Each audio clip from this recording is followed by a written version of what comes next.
I had been with Adrian for 8 years, and this was the second time he proposed to me. On the eve of the engagement party, Wendy appeared again after a year. She was downstairs, holding Adrian and sobbing, "Adrian, I'm so heartbroken." The next day, Adrian was nowhere to be seen. Everyone was waiting to see me make a fool of myself. I threw the ring, flipped the table, and walked away without looking back. Everyone thought I was just throwing another tantrum. When Adrian came back, he just sneered, "Let her have her fit. It won't take long before she's crying and apologizing to me." Days passed one by one, and he still had no news from me. Adrian tried to contact me for the first time, only to find that I had blocked him on all channels. Adrian used his connections to crash the show event.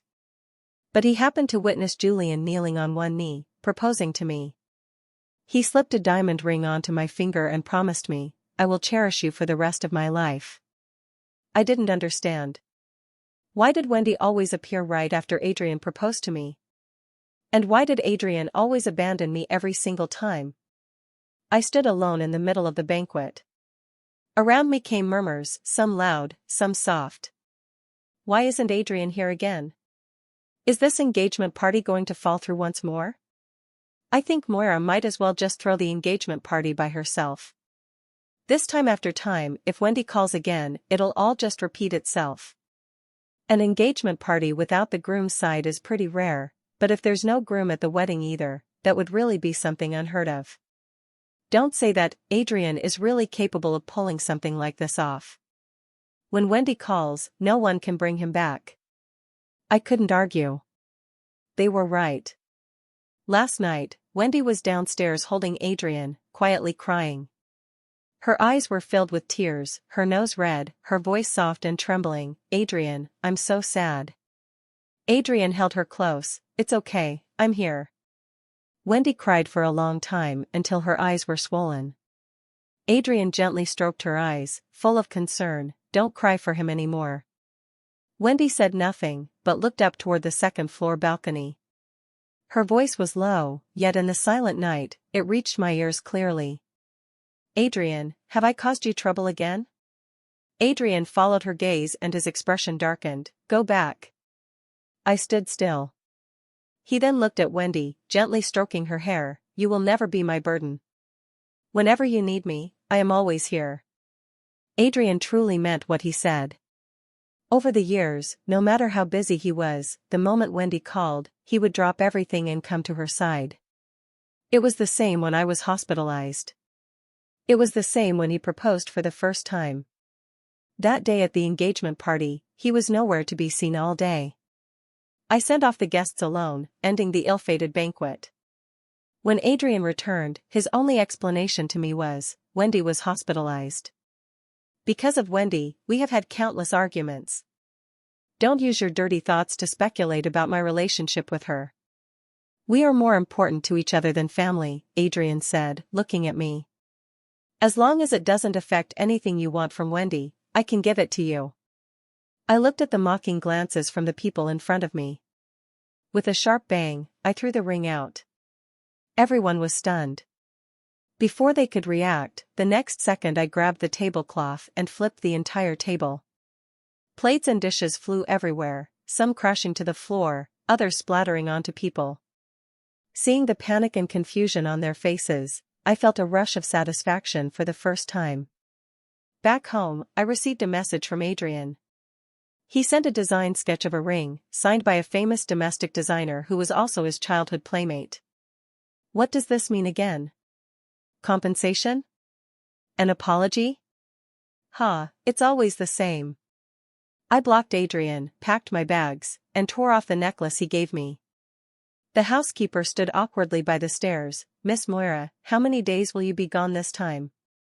I glanced at her and said lightly, "I'm not coming back. Thank you for taking care of me all these years." Auntie was stunned for a long time, standing at the door and said, "Then I wish you a safe journey." I looked at the jasmine flowers all over the garden.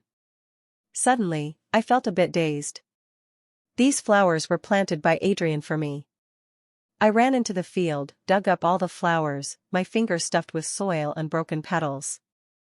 After doing all this, I grabbed my suitcase, hailed a cab outside, and left without looking back. I watched the villas fly past the car window, the flowers in the yard crookedly collapsed onto the soil. I had lived here for 4 years. On the day I graduated from university, Adrian personally carried my luggage up one piece at a time. "It's okay, I have plenty of rooms at home." He masked my embarrassment at the time with a casual smile. When Adrian wanted to love someone, he knew better than anyone how to treat them well. He filled the yard with jasmine flowers and told me, "This will be your home from now on." Even in a storm, he'd get half his shoulder soaked holding an umbrella over me. But now, it's all over. That day, I booked a flight to City A. It's where I grew up, the hometown I long for. When I arrived at the airport that night, my best friend Mia came to pick me up.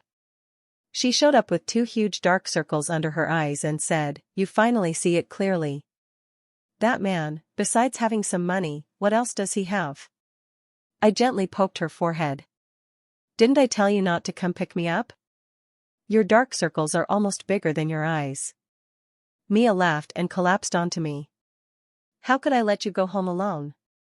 I was temporarily staying at Mia's place, planning to look for houses nearby during this time and also searching for a new job.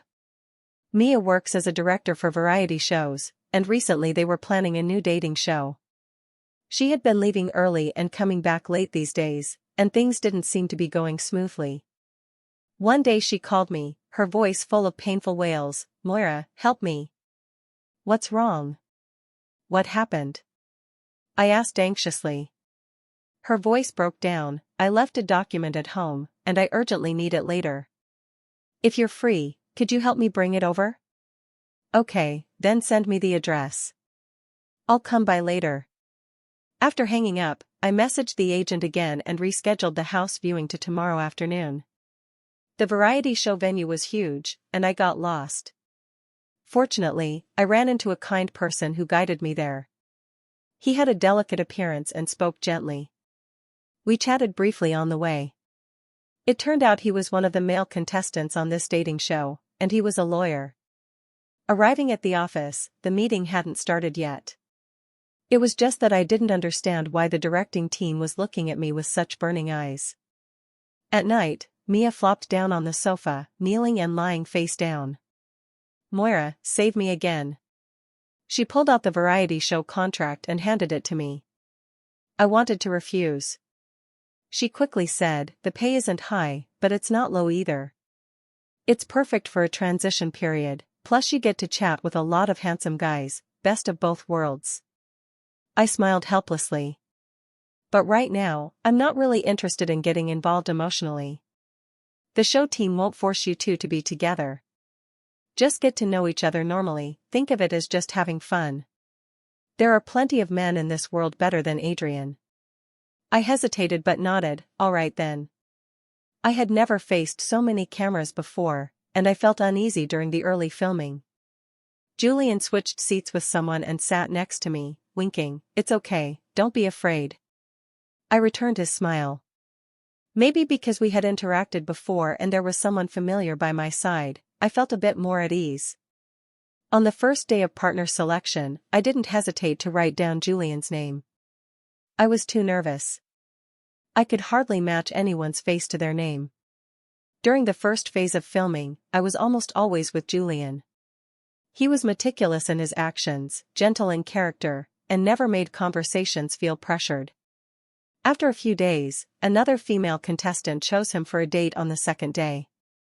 A trace of difficulty appeared on Julian's face, and he smiled apologetically at everyone. "I'm really sorry, but I already have someone in mind." I nervously clenched the note in my palm, afraid of facing such an awkward moment. I kept my head down, not daring to look. A pair of white sneakers approached me. "I wonder if I have the honor of taking Miss Moira out on a date tomorrow?" I looked up in a daze.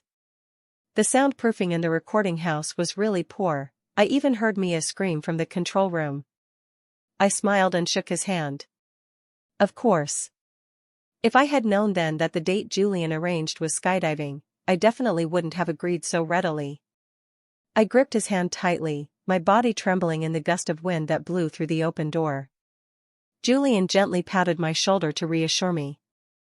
"If you're really afraid of heights, we can try something else." "I'm not afraid of heights, just a little afraid of weightlessness," I said softly. "I am sensitive and insecure by nature, afraid of many uncontrollable things. That's why I tangled with Adrian year after year, yet never had the courage to leave."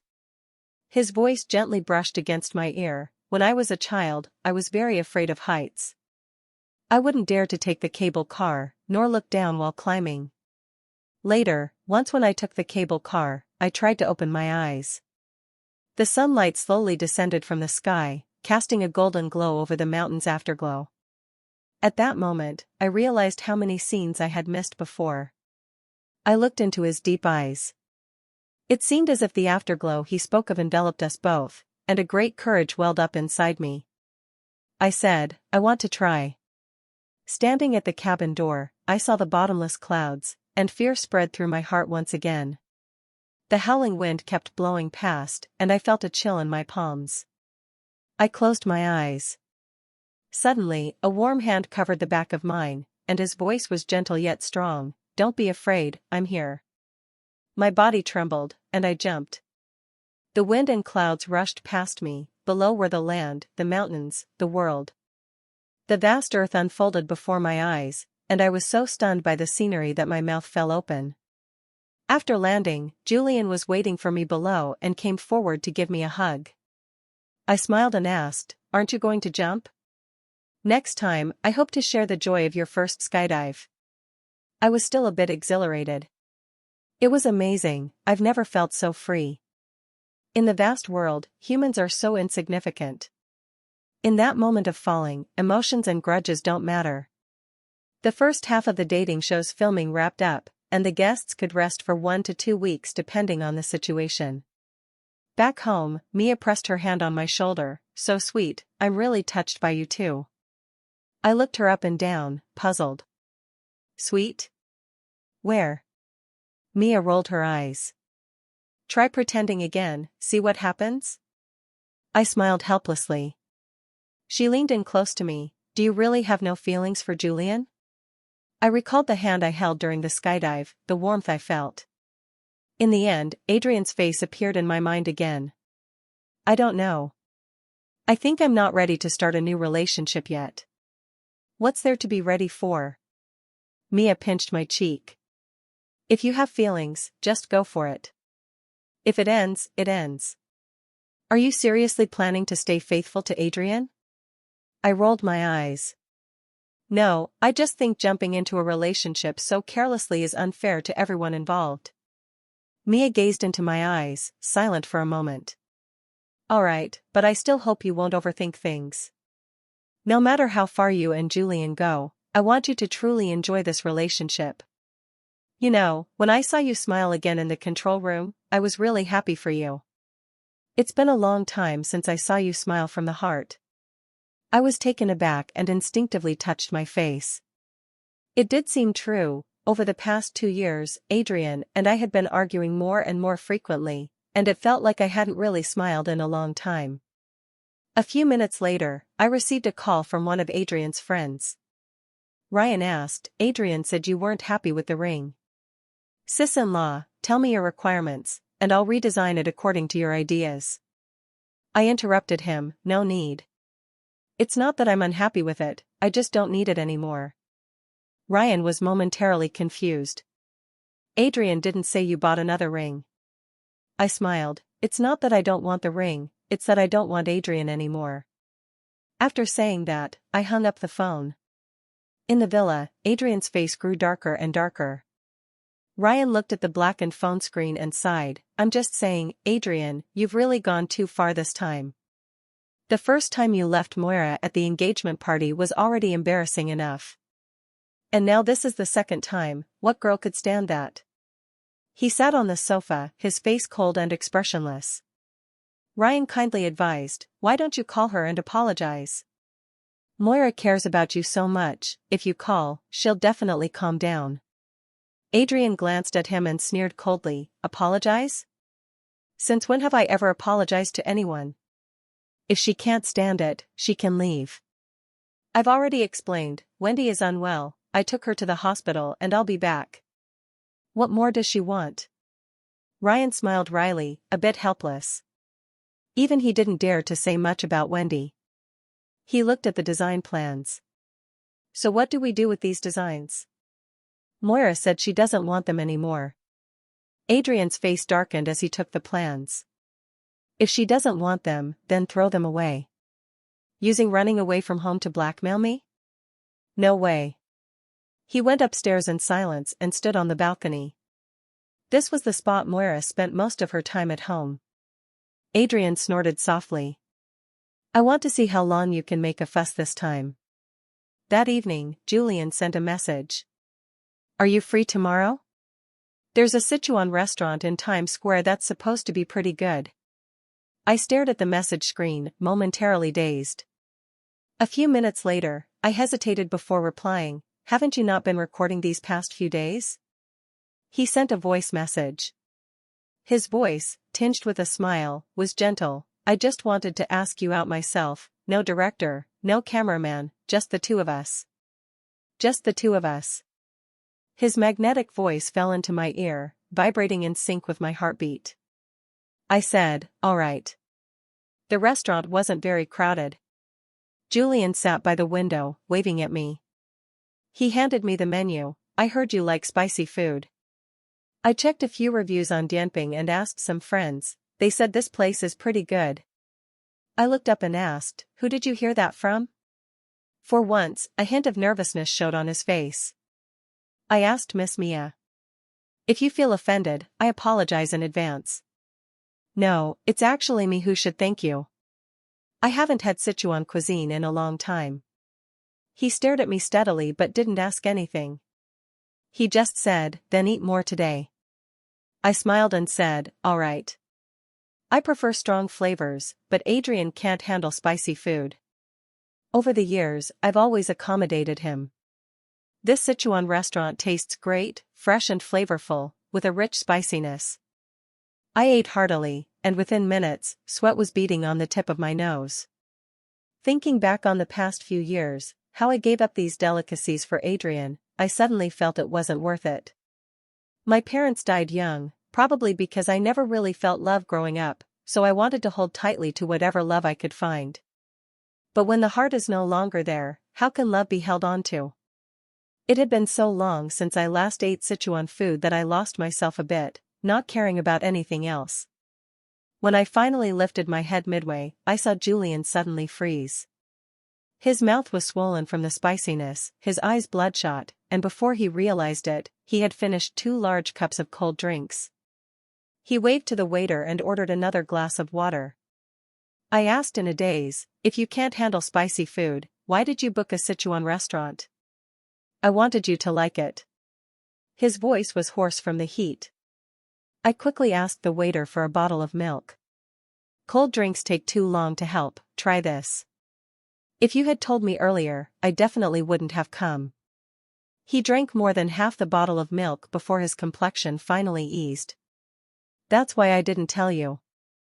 I laughed in frustration, you don't need to compromise yourself for me. Julian shook his head helplessly, sensitivity to spiciness can be improved, just eat it a few more times. In the future, you can accompany me with mild food, and I can join you for Sichuan cuisine. I was at a loss for words. He looked at me and asked, are you enjoying your meal? I nodded, yes, I am. That's good, nothing else matters as much. That night, Julian and I shared our first kiss. He awkwardly bit my lower lip, mingling with my breath. My teeth grazed my tongue, and I gasped sharply. Julian quickly apologized, sorry, I didn't mean to, his words trailed off, tinged with embarrassment. I studied him, and as he furrowed his brows, I kissed him again. The usually neat collar of his coat was tousled by my hand. In his eyes, I saw emotions that were hard to put into words. The moonlight was bright, casting a haze before us. His voice husky, he said, I'll walk you home. I gazed steadily into his eyes, gentler than the moon, and planted a kiss on his forehead. On the way back, I laughed, If the director's team found out we've taken a big step forward behind their backs, they'd probably go crazy. He winked at me, then it's trouble for Miss Moira to act with me. Ryan was very pleased with the ring's design. Coincidentally, a couple liked the pair and didn't mind the story behind them. On the day the rings were finished, he posted a message wishing the couple well. I gave it a like. A few minutes later, Adrian commented below, "Who told you to sell the ring?" Ryan replied, "Didn't you say I should throw it away?" Adrian stood on the second-floor balcony at home, texting Ryan to come over. An hour later, Ryan showed up at the villa. "You're all giving up on it, yet you won't let me sell it. And the couple doesn't even mind, what are you so worried about?" His face grew darker and darker. "My ring, even if I throw it away, it's still mine, understand?" Ryan was speechless too. "Adrian, you can't be this unreasonable." Adrian hummed lightly, "Is this the first day you're meeting me? I've always been like this, and you still don't know? Anyway, I've already sold the ring, so either you pay me back or cover the penalty." Ryan rolled his eyes. "Knowing you is just my bad luck." Adrian swiped his phone twice. Transferred. The two fell silent for a moment. He spoke softly, "Has Moira been in touch with you recently?" "No, I haven't contacted her since that day. I heard someone saw her over in City A." Adrian suddenly coughed twice, his voice hoarse. "She better never come back." Ryan asked, "Caught a cold?" "Have you seen a doctor?" He said with a cold face, "No need to fuss, just a slight chill." After speaking, Adrian coughed heavily twice more. Ryan hurriedly asked, "Haven't taken any medicine?" "Auntie took leave, I don't know where to put it." His tone was cold. Ryan thought for a moment, then called me, "Sister-in-law, where do you keep the medicine at home?" I was silent for a while. "Don't call me randomly, I've broken up with Adrian." He gave an awkward smile. "Well, Adrian is sick. Maybe you could find some time to come back and check on him?" The air fell silent for a long time. As if to prove it, Adrian suddenly coughed twice. I said coldly, "I'm not a doctor, what's there to see?" "The medicine is in the cabinet of the coffee table in the living room. If it's really bad, go to the hospital." "Why are you bothering me?" "Don't come to me about him anymore, or I'll block you too." After saying this, I gave him no time and immediately hung up. Adrian's face was extremely grim. Ryan stammered, trying to make conversation, "Looks like sister-in-law is still upset." His expression darkened. "How many days has it been?" "She still hasn't let it go. I told you to apologize long ago, but you wouldn't listen. Now look, if Moira really never comes back, I think you..." "Shut up." Adrian cut him off, as if he couldn't bear to hear any more. "It was the same last time. She'll come back." Julian sat across from me. "Ex-boyfriend?" "Yes, we just broke up recently." I kept my head down, my voice faint. He chuckled, "Looks like I'm lucky, showing up at just the right time." I was taken aback. "Huh? See, I met you right after you broke up. If it had been any earlier, I wouldn't have had a chance." Julian raised an eyebrow at me. "Tomorrow, the show will have partners reselect each other. Pay close attention then. In the new round of recording, the production team would have the guests pick some elements or keywords blindly. This not only allowed for more variation in the pairings but also brought more possibilities to the show's recording. The directing team specifically warned us in advance not to cheat, but I had no idea how he could pass me information in front of dozens of cameras. The next day, the male and female guests recorded separately. Julian just gave me a reassuring glance and did nothing else. I was completely confused. It wasn't until Mia stuck the photos on the board for the female guests to choose from that I looked at the Sichuan cuisine picture and suddenly understood. Julian and I had successfully chosen each other, while the other pairs were broken up. I covered the microphone and leaned close to him, whispering, "Our highly educated Julian Liu actually cheats too." He bent down, his eyes full of amusement. "No choice, I didn't want to team up with you or anyone else, so I had to get crafty." I raised my hand, making a gun gesture. Spill it. What did you bribe me with? He smirked and threw up his hands in surrender. Cross my heart, nothing at all. I don't buy it. I'll ask Mia myself later. Julian took me hiking. When the director heard the idea, he immediately vetoed it, and even Mia said, it's too cliché, come up with something more original. I quietly raised my hand, I think it's quite interesting. In the end, we were really driven to the foot of the mountain early in the morning. Julian held my hand as we got into the cable car. His hand was placed behind my head to protect me from bumps. The sun had just risen. The morning sunlight was bright and dazzling, mingling with the dew among the trees to create a shimmering glow. I sighed, it's so beautiful. After taking the cable car halfway up the mountain, we had to climb the rest together. He handed me a hiking stick, if you can't keep up, tell me in time. I smiled and nodded, okay. I had been exercising before, so climbing the mountain wasn't difficult for me. We only took a 10-minute break, and before noon, we reached the summit. It was a bit cold up there, and Julian took my cold hand, slipping it into his pocket. Tired? I shook my head and pointed down the mountain. Not really, the view is worth it. He sighed in relief. That's good. I was a bit worried before we came. I asked in confusion, worried about what? Julian scratched his nose sheepishly, afraid you'll get too tired climbing, and also that you might find it boring. I shook my head, no, I always wanted to go hiking with my family when I was a kid, but never had the chance. Later, they passed away in an accident, and I never came back. This mountain is quite famous, and many people come during holidays. I've lived in City A for 18 years, yet I've never been here. Julian's eyes showed a pained emotion as he squeezed my hand. Sorry, I brought up something sad for you. I tapped my forehead twice with my index finger in displeasure. Why do you keep apologizing so often? It's nothing, I didn't mind at all. Besides, I'm really happy today, you don't have to be so cautious all the time. He raised his hand and hooked my nose.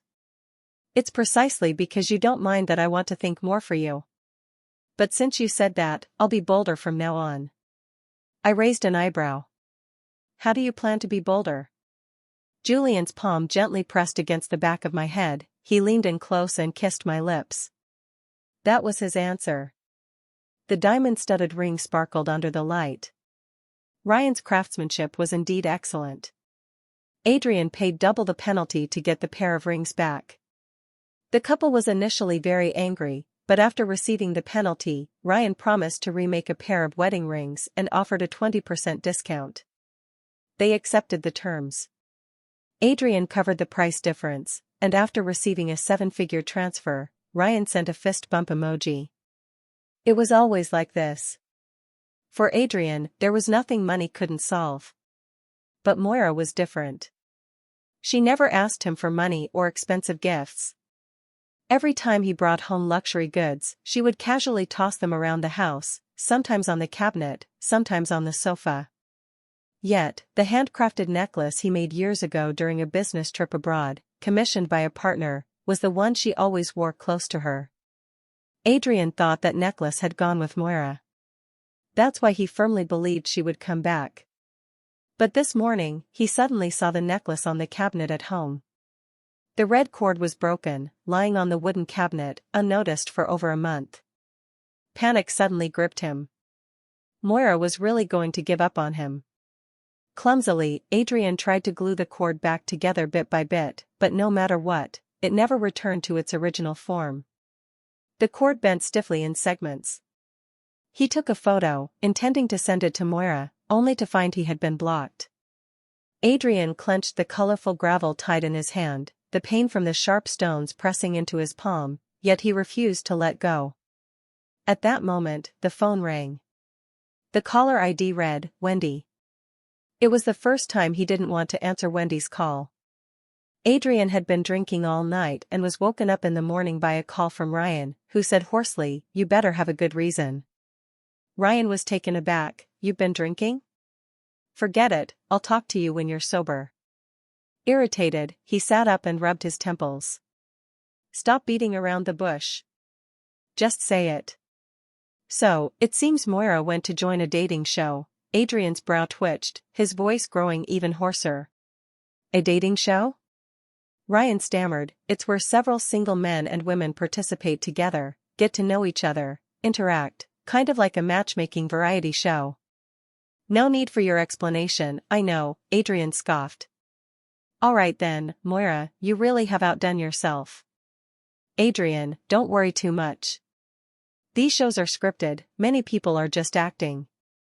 Maybe Moira just went along for the fun. Adrian responded gloomily and hung up the phone. He stood there dazed for a long time. After coming to his senses, he took out his phone and searched for the variety show Ryan had mentioned. The show had just aired its first episode. Moira was reserved by nature, not good at showing herself among a group of strangers, always shrinking into a corner. But she seemed very familiar with that lawyer, and when faced with tricky problems, she would instinctively cast a pleading look toward him.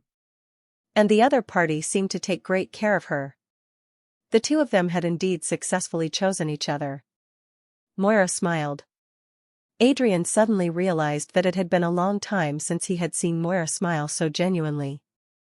In the preview for the next episode, Moira tightly held the lawyer's hand before skydiving, almost pressed against him. Adrian lowered his head to look at the necklace that had been tightly grasped in his palm all night, then suddenly threw it away. The gravel hit the corner of the table and shattered into pieces. Adrian changed his number and tried to contact Moira again. This time, the call went through. Hearing her voice once more, Adrian felt as if he were dreaming. Hello? Who is this? Adrian felt a lump in his throat, unsure of what to say. Then a clear male voice came from the other end, what's going on? Who picked up the phone? Adrian froze. He recognized that it was the lawyer's voice. Moira laughed and said, I don't know, maybe a wrong number. Hey, stop it. For some reason, Moira laughed even more joyfully. The lawyer's voice carried a smile too, if you're out on a date, you should pay attention. I'm going to get mad. Stop joking around, I'll hang up and come keep you company right away, okay? Adrian had never heard Moira's voice so soft before. It sounded like she was coaxing, like she was being playful. It made his heart ache with a dull throb. Hello, may I ask who this is? If you don't speak, I'm hanging up. Adrian called out in a rough voice, Moira. Suddenly, it went quiet on the other end. 2 seconds later, the call was disconnected. Adrian was still unwilling to give up. He used his connections to get information about the show's recording. This was their last recording. After the show ended, it would be difficult for most people to see each other again. He believed this was the final chance. Adrian pushed aside all his work and booked a flight to City A. Before boarding, Wendy called again. Adrian, my stomach pain has started again. Can you take me to the hospital? Adrian furrowed his brow, speaking with some difficulty, Wendy, I have to go see Moira. There was a brief silence on the other end, does it have to be today? But I really feel terrible. Just take a cab, or call someone else, why do you have to insist on me driving you there? For the first time, Adrian questioned Wendy's request. She clearly didn't expect it, and when she spoke again, her voice was trembling with tears, Adrian, don't treat me like this. He gritted his teeth and took a deep breath. Wendy, don't call me again. Adrian hung up the phone and boarded the plane. He rushed over as fast as he could, arriving at the venue after dark, just as the recording was about to end. Adrian, dressed in a neat suit, ran at full speed. Following the staff's directions, he ran toward the swimming pool in the courtyard. Suddenly, a muffled sound came from nearby. Clusters of fireworks blossomed in the sky. Adrian's pace slowed as the people across the way gathered together, erupting in screams and cheers. For the first time, he felt a bit afraid to face them. But Adrian still walked forward. He saw the lawyer kneeling on one knee, holding up a ring and saying to Moira, will you marry me? Another firework burst in the sky. Moira nodded, tears streaming down her face. The lawyer slipped the ring onto her finger, and the two of them embraced tightly. The man made a promise, "I will cherish you for the rest of my life." When Julian proposed to me, my first reaction was one of resistance. I recalled unpleasant memories from the past. Counting it all up, this was the third time I had been proposed to. Julian saw my hesitation and gently said to me, "It's okay, just follow your heart. Even if you say no, I will still love you. My love for you has nothing to do with whether you are my wife, because you are Moira." Tears fell from my eyes all at once. How could I punish Julian for the mistakes of others? I thought, it's just a proposal. Why shouldn't I be brave one more time? Even if the outcome isn't what I hope for, what does it matter? I had faced the engagement banquet alone twice and made it through. What was I still afraid of? I nodded through my tears, agreeing to him. We embraced and kissed under the moonlight and fireworks. Mia was also crying, her face shining with tears. "Julian, if you don't treat Moira well, I definitely won't let you off." Julian made a promise to me, "I will cherish you for the rest of my life." We clocked out and finished filming. I held Julian's hand tightly. Though the show was over, our future was still unfolding.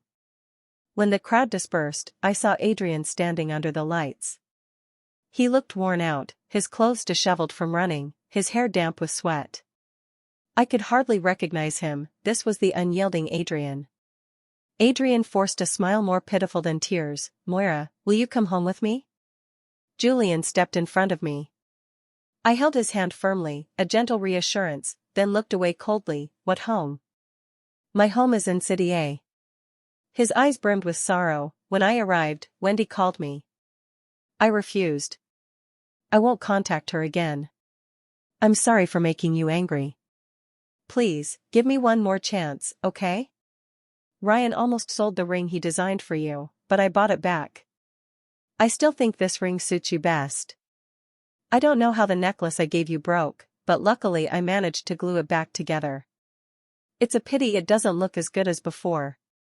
It's okay, next time I go on a business trip, I'll make you a new one. If you want, we can go tomorrow. Adrian, as you can see, he is now my fiancé. Don't come looking for me anymore." I shook the ring on my finger. His face went pale, all color drained away. "Why? What does he have that I don't?" I leaned gently against Julian. "A lot. And he wouldn't leave me alone at our engagement party like you did." Adrian's figure wavered. He opened his mouth, but no words came out. Julian and I held hands, stepping away under the moonlight. At the corner, I saw Adrian still standing there, his shadow stretched long by the light. He looked exceptionally lonely. I glanced at him once, but didn't spare him any more attention. I remembered the day Julian and I went skydiving. I had missed out on so much because of him before, so now I wanted to cherish the people and scenes worth having in front of me even more. I smiled and leaned against Julian. He stumbled slightly but caught me just in time. "Walk carefully, don't fall." "I only played like this because I knew you would catch me," I said with a cheeky smile. Julian gently hooked his finger under the tip of my nose. "You." We walked a little further. "Julian," I called him. His eyes twinkled with amusement as he patiently replied, "What is it?" I wrapped my arms around his neck and planted a kiss on his lips. "I love you so much." 2 years later, Julian and I held a destination wedding. Dense woods and vast grasslands stretched out before us as I walked toward Julian in my wedding dress. He placed the ring on my finger, his hand trembling. I gently held his hand to soothe him. "Don't be nervous." Julian leaned close to my ear and said helplessly, "I'm so nervous, afraid it's a dream and that when I wake up, you'll be gone." I smiled and kissed him. "Does it still feel unreal now?" He shook his head and kissed me again. Many years later, in retrospect, I still remember that the sky was so blue that day, the grass soft, and even the birds flying by chirped their blessings for us. In the most beautiful scenery, we promised each other a lifetime.